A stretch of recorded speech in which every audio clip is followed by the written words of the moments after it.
Avec le Trends Invest Challenge gratuit de Trends Tendance, tout le monde peut investir. Investissez 100 000 € virtuels, gagnez 10 000 € bien réels. Participez sur investchallenge.be.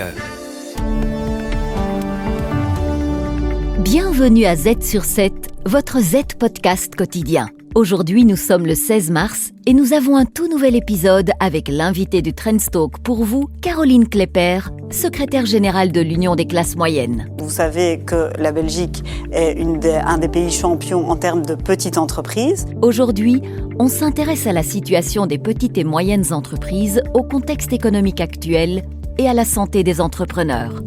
Pour en parler, Olivier Mouton reçoit Caroline Klepper.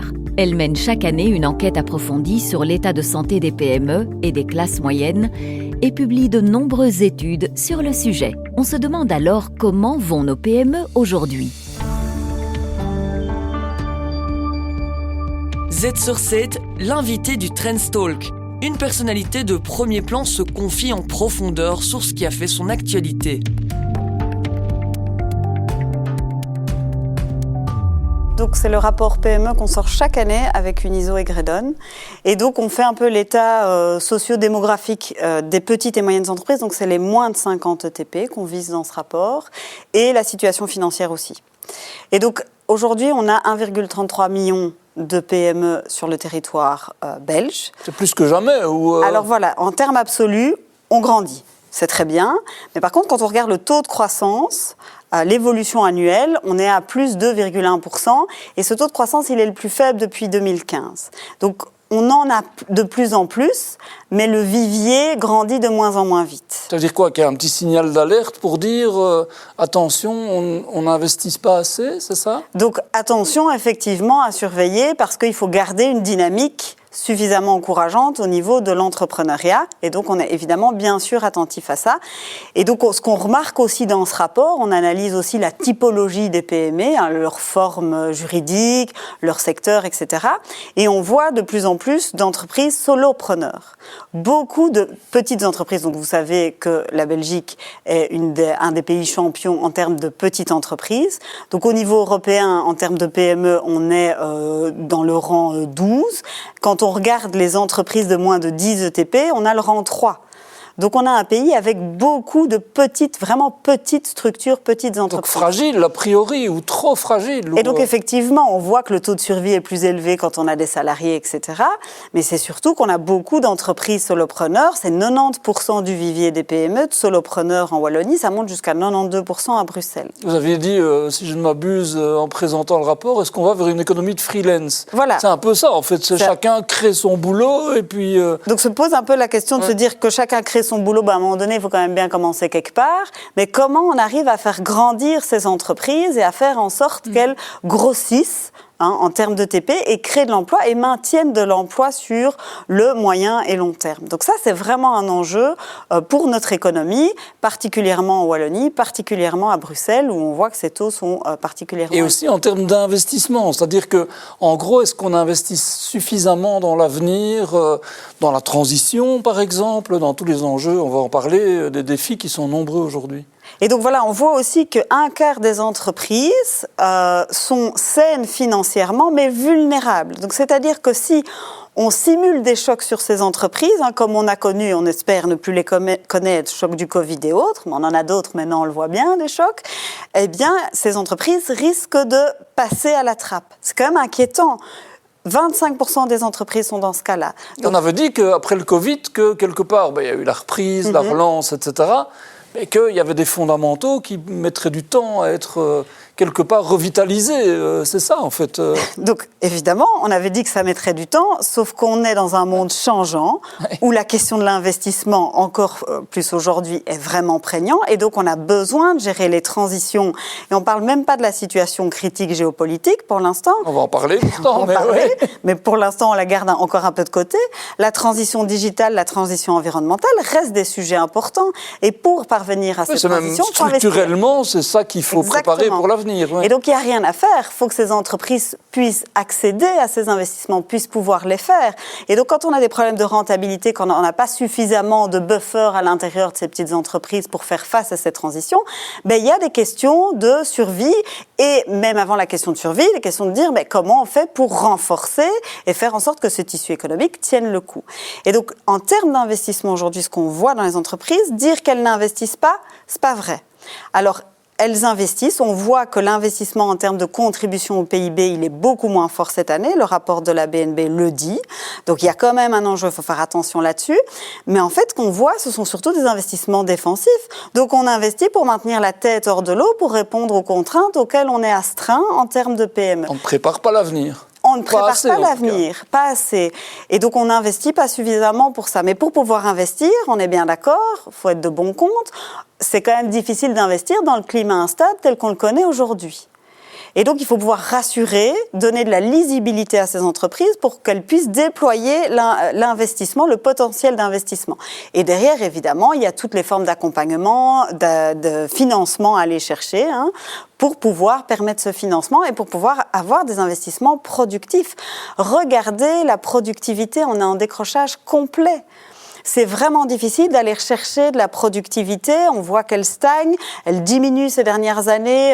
Elle était en augmentation, mais quand même très légère. On est en décrochage complet par rapport aux États-Unis. Il y a d'ailleurs un rapport du Conseil central de l'économie qui vient de sortir, si je ne m'abuse, des partenaires sociaux, qui met l'accent sur l'efficience. C'est le terme utilisé. Oui, c'est-à-dire pour dire, quelque part, c'est une productivité, mais de manière plus générale pour tous les secteurs, de tenir compte justement de ce décrochage, en fait. Voilà, et donc toute cette notion de productivité, et derrière se cachent des enjeux de compétitivité, et l'Arizona, en tout cas l'accord de l'Arizona, permet d'y répondre, du moins en partie, en tout cas sur le papier, en accord, on va voir ici, il faudra mettre en œuvre, mais on doit pouvoir parler de flexibilité du marché du travail, marché de l'énergie, simplification administrative, c'est tous ces enjeux-là qui se cachent derrière. Le fondement qui, quelque part, donne de la lisibilité et de la visibilité aux entreprises. Quoi. Il va falloir pouvoir, on le savait, c'est le moment des choix, c'est le moment des réformes, et pas les moments de réformes sur papier, le moment des réformes effectives. Donc il va falloir que les choses changent pour pouvoir permettre aux entreprises de pouvoir continuer à investir, de pouvoir aller de l'avant, de pouvoir se renforcer et de surtout répondre, et on peut y venir, aux enjeux qui sont sur la table, notamment ici sur le secteur de la défense. L'industrie est un gros secteur qui souffre. Je ne suis pas la première à vous le dire. L'industrie lourde souffre encore plus. Et donc aujourd'hui ici, en tout cas sur le secteur de la défense, on a un plan sur la table. Il faut que tout ça crée un écosystème, mais il faut répondre par les bases aussi. C'est pas le tout de relancer une économie par la demande et de mettre 800 milliards sur la table potentielle et voilà, et pour la Belgique ça part. C'est de pouvoir donner les capacités aux entreprises de pouvoir aller chercher ces financements, de répondre à ça. Oui, parce qu'on est dans un contexte. Alors, il y a un contexte, une conjoncture internationale qui est quand même pas simple. Vous parlez du rapport de la Banque nationale de Belgique. Oui. On parle d'une croissance qui est atone. Oui. C'est-à-dire qu'on est un petit peu au-dessus de zéro. Mais oui, on est vraiment pas haut. C'est pas une dynamique. Donc, ça, c'est déjà un premier élément. Donc, il faut tenir compte Tout à fait. aussi. Par ailleurs, on sait que le gouvernement a un budget qui est compliqué à réaliser. On parlait de 26 milliards sur une législature ou 7 ans, en tout cas. Donc, c'est quand même un effort considérable. S'ajoute à ça maintenant 17 milliards pour la défense. On est quand même dans un contexte extrêmement compliqué, en réalité. Ah oui, le ministre Van Petegem demande des compensations, donc on va rentrer dans les discussions. Et je suis certaine qu'on trouvera des solutions, parce que c'est un enjeu important et majeur. Mais derrière tout ça, il y a toute la mise en œuvre et de pouvoir répondre aussi. Enfin, ce n'est pas qu'un secteur qui doit se mettre en branle, ce qui va être le cas ici, et derrière, il va drainer effectivement d'autres sous-secteurs, et il y a un écosystème qui va pouvoir s'activer, mais c'est répondre aussi aux enjeux le plus vite possible, des flexibilités sur le marché du travail, de simplification administrative. Il va falloir aussi travailler à tout ça. Parce que ça accompagne quelque part la faisabilité de ça. Évidemment, comment on peut imaginer arriver à mettre en place ce qu'on veut faire avec ce plan, si derrière, on n'arrive pas à apporter des réponses sur le marché de l'énergie, sur le marché, donc coût du travail, marché du travail, la formation, la main-d'œuvre disponible, augmentation de l'offre sur le marché du travail, ce sont des enjeux indissociable de cette question-là. Et donc, c'est ça tout l'enjeu et toute la difficulté, de pouvoir tirer tous ces dossiers en même temps. Il y a toujours le « quoi qu'il en coûte », qui était une phrase du président français Emmanuel Macron. Il disait aussi le « en même temps ». En fait, on doit faire en même temps tout. On va devoir, et c'est ça toute la difficulté, c'est vraiment un climat...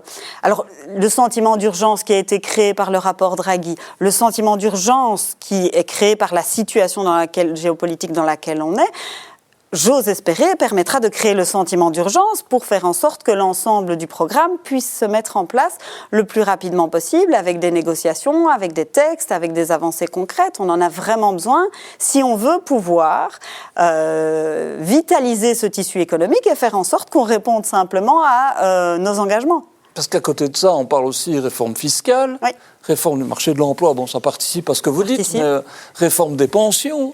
On est quand même dans un triptyque, en l'occurrence, qui est important, mais donc un moment de réforme qui est vertigineux. Oui, c'est ça. Donc tous les faisceaux sont là. Et quand on parle de réforme sur les pensions, c'est lié au marché de l'emploi aussi.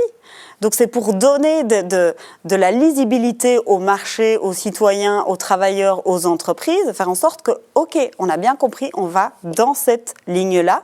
Et donc c'est dans cette ligne-là qu'on investit, qu'on s'aligne et qu'on se met en ordre de bataille. C'est le cas de le dire. Alors, est-ce que vous dites parfois que ce contexte particulier du moment, avec un choix qui est... Bon, certains parlent d'hystérie, mais enfin, globalement, il est assumé de manière assez générale de réinvestir dans la défense. Mais certains disent aussi, est-ce que du coup, on ne va pas passer au bleu le climat? Est-ce qu'on ne va pas réorienter les priorités au détriment d'un certain nombre d'autres secteurs aussi? Est-ce que c'est une inquiétude que vous avez? Mais c'est difficile de dire il faudra tout faire et tout en même temps. Il ne faut pas être naïf. Vous avez parlé de l'inquiétude budgétaire. Le solde budgétaire est toujours négatif. On dépense toujours plus que ce qu'on a comme recette. Et ça s'aggrave et ça ne s'améliore pas. Et donc, la dette s'amplifie, etc. Donc, à un moment donné, on est bien conscient qu'il y aura des compromis, des discussions difficiles, des choix difficiles. Je l'ai dit, c'est le moment des choix. Des choix difficiles à faire, mais il faudra les faire parce que c'est pas tenable une situation de stagnation ou on fait à peu près tout en même temps et on le fait qu'à moitié. On a vraiment besoin d'enjeux et de réformes structurantes et on a besoin que les signaux convergent pour pouvoir répondre à ces enjeux inédits dans lesquels on est maintenant. Par exemple, il y a des secteurs comme la construction. On a reçu dans cette émission Hugues Kempeners, qui est le CEO d'Embuild Wallonie, qui disait on voit le bout du tunnel, mais enfin, on parle d'un tunnel de 4 ans et d'un contexte difficile pour un secteur ô combien important pour l'économie. On parle souvent aussi de l'ORECA. C'est aussi un secteur qui, pour vous, est important, je pense. Ça veut dire quoi? Ça veut dire que ces secteurs-là, d'abord, dans votre rapport, qu'est-ce qu'ils expriment et comment vous les percevez aujourd'hui? Alors, dans notre rapport, effectivement, on voit qu'il y a des secteurs qui souffrent plus, donc en termes de nombre de PME ici, et donc, du coup, d'emplois liés, etc., de valeur ajoutée créée. C'est le secteur de l'industrie, mais c'est aussi le secteur de l'ORECA et du commerce. Le secteur de l'ORECA et du commerce, ce n'est pas la première année qu'on les voit. L'industrie non plus, mais ici, le secteur, si on se focalise sur l'ORECA et le commerce, ça fait longtemps que c'est compliqué pour eux. Et c'est toujours en dents de scie. Donc on a des faillites, ça reprend, on a des faillites, ça reprend. Donc, voilà, c'est vraiment compliqué. Ce qu'on voit, c'est que les variances dans ce secteur sont plus fortes. Beaucoup plus de faillites, beaucoup plus de créations. C'est vraiment de plus en plus instable. Lié au Covid ou pas spécialement? C'est une tendance lourde? Mais c'est une tendance évidemment accentuée depuis cette période-là, mais on voit quand même que c'est un secteur qui souffre, qui est très instable et qui a du mal effectivement à se retourner, à peut-être se réinventer. C'est des mots qu'on aime bien utiliser pour l'instant, mais voilà, peu importe, c'est quand même un secteur qui a du mal à chercher sa place. On parle d'évolution, peut-être même de révolution dans un secteur. Donc clairement, ça, c'est des choses qu'on voit dans le rapport PME. Mais quand on a un secteur qui est privilégié, ici en l'occurrence le secteur de la défense, l'idée c'est effectivement que derrière ça draine toute une économie et effectivement il y a une urgence sur la défense, c'est pour ça qu'il est visé ici. Ce secteur n'est pas en vase clos. Donc L'idée, c'est que l'écosystème s'active derrière et que derrière, il puisse avoir des retombées sur l'économie aussi, évidemment. Et c'est comme ça que ça fonctionne. À un moment donné, quand on a fait les plans de relance en région wallonne, on avait mis fort en avant le secteur de la construction, et à juste titre, l'idée, c'est que ça draine derrière, que ça puisse drainer d'autres secteurs. Et c'est une opportunité économique. Quelque part, la relance par la demande, c'est aussi une manière de pouvoir faire tourner l'économie, pour autant que ça suive, comme vous l'avez dit. Mais voilà, oui. Et donc ça, c'est vraiment le point. La relance par la demande, c'est une pratique, c'est pas la première fois qu'on l'utilise, mais il faut absolument que, en termes d'offres, ça puisse suivre. Et alors, on en vient à des sujets de compétitivité, de formation, emploi, etc. Et donc, c'est pour ça que ces chantiers sont très prégnants, mais c'est pas... l'idée n'est pas de dire on laisse complètement un pan de côté, il faudra avancer sur tout. De toute façon, l'accord, il est là, il parle de toutes ces choses-là, de toute façon. Donc, c'est une idée de timing et de faire en sorte que les faisceaux aillent dans le même sens pour donner une lisibilité, comme je le disais, au marché et pour pouvoir guider les entreprises ou donner des incitants là où ils doivent être au bon moment pour que les entreprises s'activent et puissent correctement investir et se positionner. Alors, il y a un gouvernement wallon qui est en place, ça a été le premier mis en place au début de l'été, ce qui était un symbole, avec quand même une volonté de marquer un changement. Oui. Est-ce qu'il y a déjà une lisibilité de savoir si la révolution est en marche, en sachant que le contexte c'est celui dont on vient de parler, mais... La révolution, c'est un grand mot, la révolution. Je pense que, voilà, entre le moment où on fait un gouvernement, où on a un accord, le moment où on rentre dans ces dossiers et le moment où on commence à mettre les mains dans le cambouis et mettre en place certaines choses, il y a clairement un temps, on le sait bien. Et donc, voilà, il y a des choses qui se mettent en place, il y a des intentions qui se confirment. Et donc, voilà, sur la simplification administrative, on attend beaucoup, mais on attend beaucoup pas que du niveau régional, on attend aussi beaucoup du niveau fédéral. Et même européen. D'ailleurs. Et même européen, vous avez bien raison de le dire. Et donc, voilà, je pense que les organismes comme le mien sont évidemment partie prenante et sont force de proposition. Vous accompagnez d'ailleurs, je crois, le processus. Ouais. On est clairement force de proposition en mettant sur la table des propositions de simplification très pratico-pratiques sur lesquelles on peut très vite avancer. Parce qu'on dit souvent que les entreprises, c'est ça qu'elles attendent. Enfin, quand on parle à un entrepreneur, souvent il met ça en haut de la pile, sans mauvais jeu de mots par rapport aux piles qu'ils doivent remplir, mais c'est une priorité vraiment absolue, quoi. C'est une priorité parce qu'on a des entrepreneurs qui demandent à pouvoir se consacrer sur leur métier et qu'au fur et à mesure des choses, on voit évidemment que la charge administrative est de plus en plus portée par le citoyen, ici en l'occurrence les entrepreneurs, que les démarches administratives sont de plus en plus lourdes et de plus en plus longues, que le parcours usager n'est pas toujours correctement bien pris en compte, et c'est ça qui crée la crispation et qui dit, à un moment donné, stop. C'est la goutte d'eau qui fait déborder le vase, alors qu'on sait sur quoi, où sont les goulots d'étranglement, et donc il faut vraiment pouvoir travailler là-dessus, et on attend un vrai message et des vraies prises de décision et prises d'actes par rapport à ces éléments-là. C'est essentiel pour les entrepreneurs, cet aspect simplification administrative. Maintenant, soyons de bon compte, simplification, il y a un gros axe maintenant parce qu'il y a eu le sentiment d'urgence, notamment avec le rapport Draghi, mais on en parle depuis des années de la simplification administrative. C'est absolument pas nouveau. Et je me souviens, il y a 15 ans, on faisait déjà des études sur la charge administrative et le coût de cette charge administrative pour les entreprises, que ce soit au niveau européen, que ce soit au niveau fédéral. Donc ici, maintenant, on demande vraiment qu'on passe au concret et que quand on travaille un texte de loi, on prenne en compte dès le départ les réalités des usagers touchés, en l'occurrence ici les entreprises, quoi. Et les PME d'autant plus. Donc toutes les entreprises ne sont pas identiques. Quand on a une PME avec... On a moins de capacité à faire face à ça. Ouais. 90% sont solo des toutes petites. On est dans le rang top 3 au niveau européen en termes de pays pour le pays avec le plus d'entreprises de moins de 10 ETP. Vous imaginez bien qu'à ce niveau d'échelle-là, on n'a pas le luxe d'avoir toutes les fonctions de support internalisées pour permettre de gérer cet administratif. Donc cet administratif, il se passe quand ? Le soir, le week-end, quand on peut entre deux clients. Et ça épuise littéralement l'indépendant. Et ça tue l'initiative économique, ça c'est clair. Un petit mot encore de la conjoncture, si vous voulez bien. Notamment, ces menaces à répétition de la part de Donald Trump de guerre commerciale. Alors, est-ce que ça crée un climat, évidemment, d'incertitude a fortiori pour ceux qui exportent, ou en tout cas pour le tissu économique concerné. Et de manière générale, est-ce qu'on fait bien de riposter en nous aussi décidant des hausses de tarifs douaniers, par exemple? Mon premier réflexe, évidemment, en tant qu'économiste, guerre commerciale, j'ai envie de dire, c'est moins à se partager, le gâteau va être moins grand. C'est pas bon, une guerre commerciale, par définition. Non, mais enfin, il y en a un qui la lance. Est-ce que derrière, il faut rentrer dans le jeu, quoi? La question, c'est, on n'a pas choisi d'y rentrer, on nous l'impose, c'est le contexte. Et donc, effectivement, on a des entreprises où on a le tissu économique qui se dit, c'est pas OK de se voir infliger ce genre de pratique, alors que nous aussi, on pourrait riposter. Mais donc, du coup, c'est le risque d'escalade. Enfin, voilà, les effets d'annonce sont énormes avec Donald Trump, avec des marches arrière ou en tout cas des pauses, et puis il revient, et puis il change d'avis comme de chemise ou à peu près. Ce qui est le pire pour l'économie, en fait. Ce qui est pire, évidemment, pour l'économie. Mais donc, nous aussi, évidemment, ça a un impact important. Et donc, se lancer dans une riposte, ici, c'est acté. Voilà, il y a des choses qui se mettent en place. La Commission l'a annoncé. Voilà, il faudra bien doser et mesurer l'impact. Parce que, j'entendais que Donald Trump, en tout cas les États-Unis, relançaient avec des droits de douane sur le champagne. Et on est parti. Et ça continuera. Alors, où il s'arrêtera, c'est difficile à dire avec ce genre de personnage.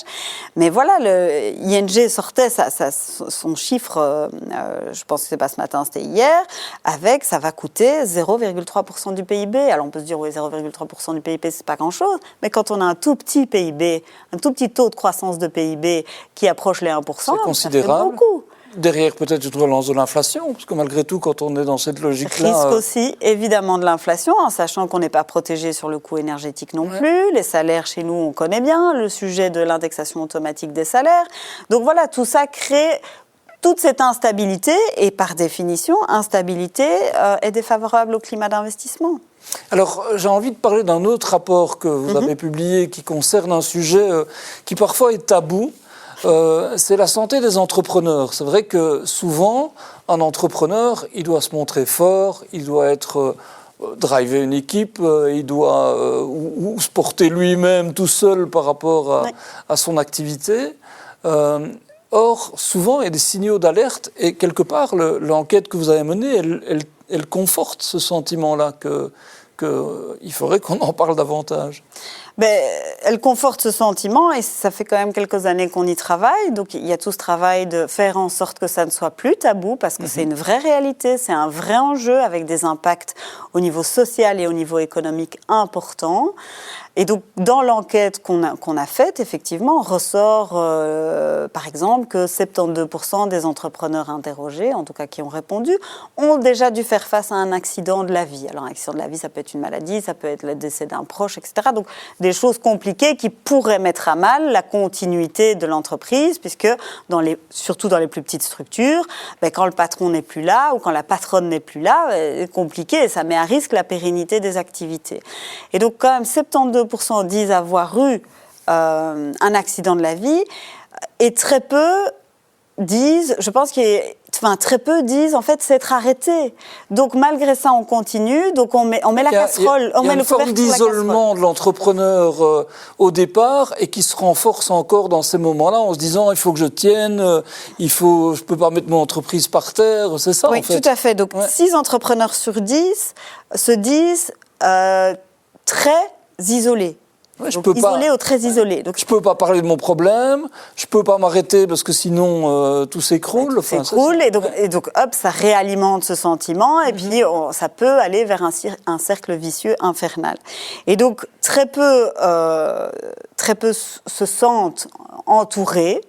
Alors ça dépend des situations familiales, ça dépend des situations de l'actionnariat aussi, mais n'empêche, voilà, l'isolement est un vrai enjeu pour les indépendants et donc d'où l'importance de travailler ou de favoriser son réseau interne, famille, etc., mais aussi réseau où est localisée l'entreprise, l'écosystème, il y a des associations, enfin il y a plein de choses. Vous l'aviez présenté d'ailleurs, si je ne m'abuse, avec une ASBL qui a été créée un peu autour de ça, oui c'est ça, B4B. Forbi. Et donc, dont c'est l'objet, en fait. Elle a été créée, si je ne me trompe pas, par un ancien, ou en tout cas un entrepreneur qui a lui-même vécu des difficultés. Effectivement, qui a eu un accident de la vie. Et qu'est-ce que ça permet, ça, par exemple? Enfin, c'est une ASBL comme ça, qu'est-ce qu'elle offre? Ça permet effectivement d'avoir un soutien, déjà, et de pouvoir avoir quelqu'un qui épaule un entrepreneur en difficulté, bouleversé par un accident de la vie, que ça lui permet d'être épaulé pour pouvoir minimiser ses risques sociaux et ses risques économiques.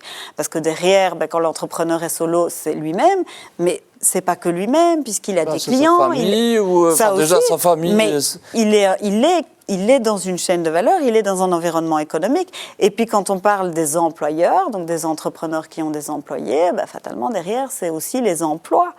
Et donc des familles de ces gens, de ces travailleurs, etc. Donc ça peut avoir des répercussions en chaîne très importantes. Est-ce qu'il y a suffisamment d'aides? Parce que pendant le Covid, on a mis en place plein d'aides qui étaient, dire, ponctuelles. Enfin, quand je dis ponctuelles, c'est pas péjoratif, mais qui permettaient de maintenir la tête hors de l'eau sur cette période. Mais de manière générale, est-ce que les entrepreneurs, et a fortiori les solopreneurs ou les PME, sont suffisamment encadrés dans ce domaine? Alors déjà, il faut savoir, en tout cas dans cette étude, 1 sur 10 seulement connaît ou peut citer un, deux, peu importe, dispositifs d'aide.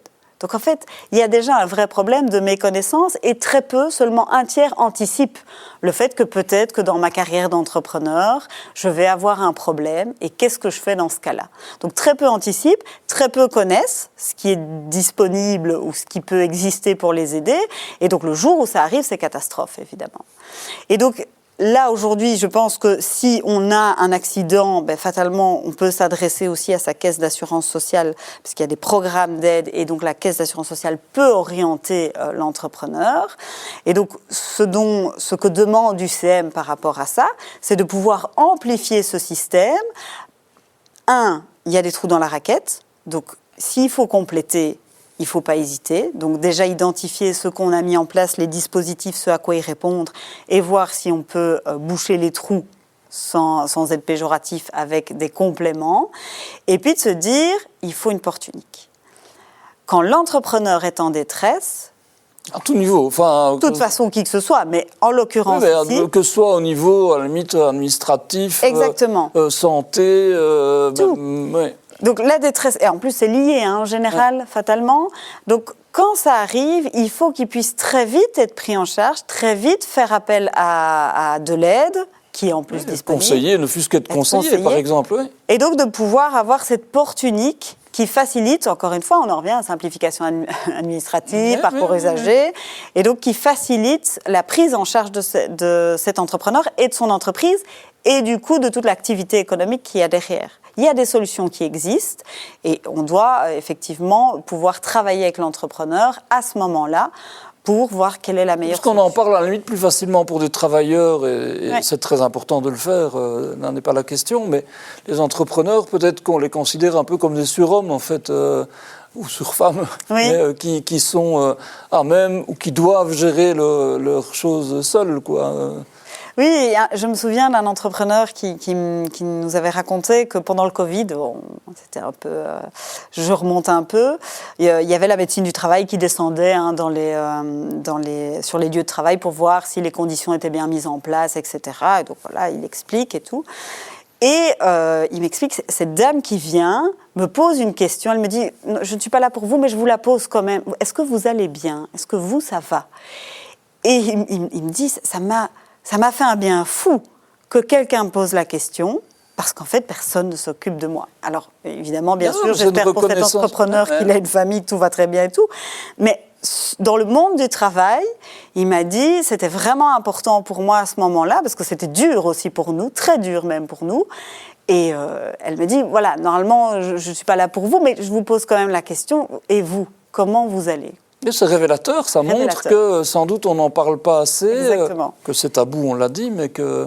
Et sans doute que tout ça témoigne aussi, pour boucler la boucle, que les petites structures ou les trop petites structures, singulièrement en Wallonie, sont peut-être un problème pour ça aussi. C'est-à-dire qu'à un moment, on est je veux dire, une économie de freelance, ça a quand même ses limites, quoi. Ah, bien sûr, ça a ses limites. Et donc, de toute façon, ça a ses limites. Et c'est pour ça qu'on plaide pour pouvoir avoir des plus grosses structures. Mais des petites structures, il y en aura toujours et c'est OK aussi. Mais il faut reconnaître les spécificités de ces structures et adapter des accompagnements. Les PME, on le rappelle, c'est quand même 99% du tissu. Comme vous dites parfois, c'est même étonnant qu'on doive le rappeler. Le rappeler tout le temps, quoi. C'est la majorité du tissu économique. 90% sont des solo-entrepreneurs. Donc, à un moment donné, il faut quand même se rendre compte qu'il faut parler à la majorité. Voilà un tour d'horizon qui pose des questions, que ce soit par rapport à la conjoncture ou à la santé des entrepreneurs, comme nous venons d'en parler. Cela lève le voile sur un tabou. Merci à tous et à toutes d'avoir suivi cet épisode du Z-Podcast. Demain, dans l'info à ne pas manquer, focus sur la Belgique et sur la manière dont celle-ci réagit à la menace russe. Nous vous souhaitons un bon dimanche et à bientôt.